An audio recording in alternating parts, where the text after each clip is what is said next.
우리가 신앙생활을 하다 보면 하나님을 믿는다고 말하지만 실제로는 하나님을 어떻게 바라보고 있는지 스스로도 잘 모를 때가 있습니다. 겉으로는 믿음이 있는 것처럼 보이는데 마음 깊은 곳에서는 여전히 세상의 방식으로 하나님을 대할 때가 있고 은혜를 누리는 것 같지만 삶의 방향은 하나님과 멀어져 있을 때가 있습니다. 그래서 신앙의 본질을 잃어버린 채 습관처럼 교회만 다니게 되면 스스로는 괜찮다고 생각해도 마음은 점점 메말라 갈 수 있습니다. 많은 기독교인이 믿음이 있다고 말하면서도 정작 하나님을 따르는 이유가 흔들리고 죄를 대하는 태도가 흐려지고 십자가의 길을 부담스러워할 때가 있습니다. 이런 모습은 신앙이 약해서가 아니라 복음의 핵심을 잘못 이해한 채 살아갈 때 생기는 오해 때문입니다. 그래서 오늘은 신앙 안에서 가장 위험한 오해가 무엇인지, 그리고 무엇이 우리의 구원을 흐릴 수 있는지를 함께 나누고자 합니다. 첫째, 복을 목적으로 하나님을 따르면 천국에 갈 수 없습니다. 신앙생활을 하다 보면 하나님을 믿는 이유가 점점 흐려질 때가 있습니다. 처음에는 하나님을 사랑하고 은혜에 감사해서 믿음을 시작했지만 시간이 지나면서 마음속 깊은 곳에서 하나님을 믿는 목적이 복을 얻기 위한 기대와 연결될 때가 있습니다. 물론 하나님은 우리에게 필요한 것을 아시고 채워주시는 분이지만 믿음의 중심이 복에 머물기 시작하면 신앙은 자연스럽게 흔들리고 하나님과의 관계도 방향을 잃게 됩니다. 그래서 하나님을 따라가는 이유가 복이 되기 시작하면 기도도 축복을 얻기 위한 수단이 되고 예배도 나에게 유익을 줄 때만 의미 있는 것으로 보이기 시작합니다. 이렇게 되면 신앙은 겉모습은 남아 있어도 마음은 하나님과 멀어져 갈 수 있습니다. 하나님께서는 우리에게 은혜를 주시고 우리 삶을 돌보시는 분이지만 하나님을 믿는 이유가 단순한 소원 성취가 되면 신앙은 금방 무너질 수 있습니다. 복을 기준으로 하나님을 바라보면 상황이 원하는 대로 풀릴 때는 하나님께 감사하지만 문제가 생기고 기도한 대로 이루어지지 않으면 마음은 쉽게 식어버리고 하나님을 오해하게 됩니다. 결국 이런 신앙은 하나님을 따르는 것이 아니라 내가 원하는 길을 이루기 위해 하나님을 이용하는 모습으로 변하게 됩니다. 이 상태가 깊어지면 하나님을 사랑하는 마음은 약해지고 복을 기준으로 하나님을 판단하게 되어 신앙의 본질이 흔들리게 됩니다. 성경에서도 광야에 있던 이스라엘 백성은 하나님께서 베푸신 은혜를 경험했지만 자신들이 원하는 방식으로 응답되지 않자 쉽게 불평했고 결국 하나님을 향한 마음을 놓치게 되었습니다. 그들의 문제는 상황이 나빠서가 아니라 하나님을 바라보는 목적이 복에 머물러 있었기 때문입니다. 하나님께서는 우리에게 복을 주시는 분이지만 먼저 하나님 자신을 사랑하기를 원하시고 우리의 마음이 하나님께 향할 때 삶의 모든 자리에서 필요를 채워주십니다.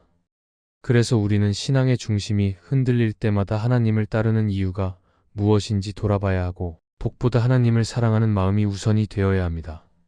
하나님을 사랑하는 마음에서 시작된 신앙은 상황이 흔들려도 흔들리지 않고 원하는 대로 이루어지지 않아도 하나님을 놓치지 않게 됩니다.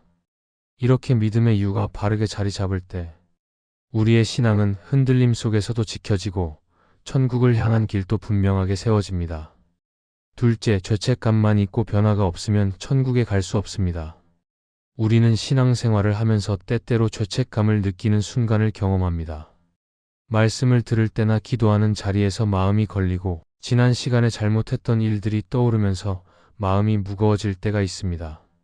죄책감 자체는 잘못된 것이 아니고 오히려 하나님께 마음을 돌이키게 하는 중요한 자리일 수 있지만 죄책감만 반복되고 삶의 변화로 이어지지 않으면 신앙은 깊어지지 못하게 되고 하나님께 돌아가는 길도 멀어질 수 있습니다. 그래서 많은 성도들이 죄책감을 느끼면 그것 자체를 회개의 결과라고 여길 때가 있지만 성경이 말하는 회개는 단순히 잘못을 떠올리는 단계에서 멈추지 않고 삶의 방향을 돌이키는 길로 나아가도록 이끕니다. 죄책감이 길어질수록 마음은 더욱 움츠러들고 자신을 바라보는 시선도 무거워지기 때문에 어느 순간부터는 하나님 앞에 다가가는 것이 부담스럽게 느껴질 수 있습니다. 이렇게 되면 죄책감은 신앙을 지키는 힘이 아니라 오히려 하나님과의 관계를 막는 벽이 될 수 있고 마음은 점점 더 지쳐갈 수 있습니다. 그러나 하나님께서는 우리를 죄책감 속에 머물게 하려는 분이 아니라 마음을 돌이켜 다시 살게 하시는 분이기 때문에 죄책감 자체에 머무르는 신앙은 하나님께서 원하시는 길과는 전혀 다른 모습입니다. 하나님은 우리가 잘못을 인정하는 순간 이미 우리를 용납하고 계시며 그 자리에서 다시 걸어가도록 회복의 길을 열어주십니다. 성경에서도 이사야는 죄악으로 인해 무너져 있던 이스라엘을 향해 마음을 돌이키라고 외쳤고 하나님은 그들에게 새로운 길을 준비해 주셨습니다. 이 장면은 죄를 깨닫는 시간은 끝이 아니라 시작이라는 사실을 보여줍니다. 죄책감은 문을 닫는 감정이 아니라 마음의 방향을 바꾸고 새로운 삶으로 나아가게 하는 신호이고 하나님께로 돌아가는 길을 여는 자리입니다. 그래서 죄책감만 반복되면 신앙은 정지되고 하나님과의 관계도 멀어지지만 마음이 돌이켜 변화로 이어지면 그 순간부터 하나님께서 걸어가게 하시는 새로운 길이 열립니다. 우리는 죄책감을 느낄 때 그것이 신앙의 다 끝난 자리가 아니라 하나님께 돌아갈 수 있는 기회라는 사실을 기억해야 합니다. 죄책감은 목적이 아니고 변화로 나아가는 과정이며 하나님은 죄책감에 머무르는 마음보다 변화의 한 걸음을 더 기쁘게 보십니다. 그래서 우리는 더 이상 과거의 잘못에만 매여 있을 필요가 없고 하나님께 마음을 돌이키며 오늘의 삶을 다시 세워가는 방향으로 나아가야 합니다. 이렇게 변화로 이어지는 회개의 삶을 살아갈 때 우리의 믿음은 더욱 분명해지고 천국을 향한 길도 흔들리지 않게 됩니다. 셋째, 자신의 십자가를 지지 않으면 천국에 갈 수 없습니다. 신앙은 하나님께 모든 것을 맡기고 편안하게 살아가는 길처럼 보일 때가 있지만 예수님은 우리에게 자신을 따르려면 십자가를 지고 따라오라고 말씀하셨습니다.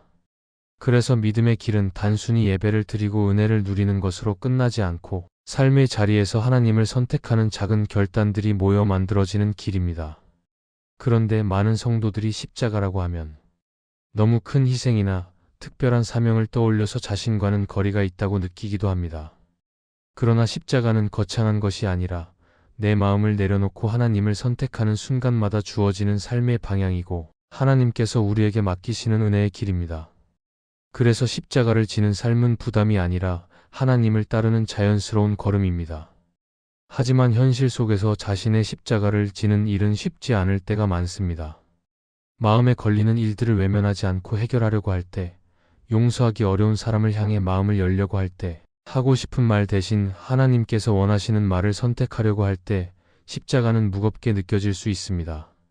그래서 많은 사람들이 십자가의 부담을 피하려고 하고 조금 더 편한 길을 선택하려고 할 때가 있습니다. 그러나 십자가를 피하는 순간 신앙은 점점 자신 중심으로 흐르게 되고 하나님을 따르는 마음은 흐려질 수 있습니다. 결국 십자가를 지지 않으면 하나님을 따라가는 길을 잃어버리게 되고 신앙은 형식만 남게 됩니다. 성경에서도 예수님은 제자들에게 십자가를 지는 삶을 요구하셨고 그 길을 선택한 사람들이 하나님께서 주시는 은혜를 경험했습니다. 십자가는 고통을 바라보게 하는 길이 아니라 하나님의 사랑을 더 깊이 경험하게 하는 길이고 나를 내려놓는 자리에서 비로소 하나님께서 나를 세우시는 역사가 시작됩니다. 그래서 십자가를 지는 삶은 나를 억누르는 짐이 아니라 하나님께 길을 맡기는 신앙의 증거입니다. 우리가 자신의 십자가를 지기로 결정하는 순간 하나님은 그 길에서 새로운 힘을 주시고 마음을 단단하게 세워주십니다. 십자가를 지는 삶을 두려워할 필요가 없는 이유는 그 길이 혼자 걷는 길이 아니라 하나님께서 함께 걸어가시는 길이기 때문입니다. 그래서 우리는 십자가를 외면하기보다 그 자리에서 하나님을 바라보고 순종하려는 마음을 선택해야 하고 그 작은 선택들이 모여서 믿음의 방향을 분명하게 세워줍니다. 이렇게 자신의 십자가를 지는 삶을 살아갈 때 신앙은 흔들리지 않고 하나님께서 원하시는 길로 걸어가게 되고 천국을 향한 우리의 발걸음도 더욱 견고해집니다. 이 말씀이 마음의 은혜가 되셨다면 좋아요와 구독으로 함께 해주시기 바랍니다. 또한 댓글에 아멘이라고 남겨주시면 이 말씀이 더 많은 사람들에게 전해질 것입니다. 여러분의 삶에 하나님의 평안과 축복이 늘 가득하시기를 바랍니다. 감사합니다.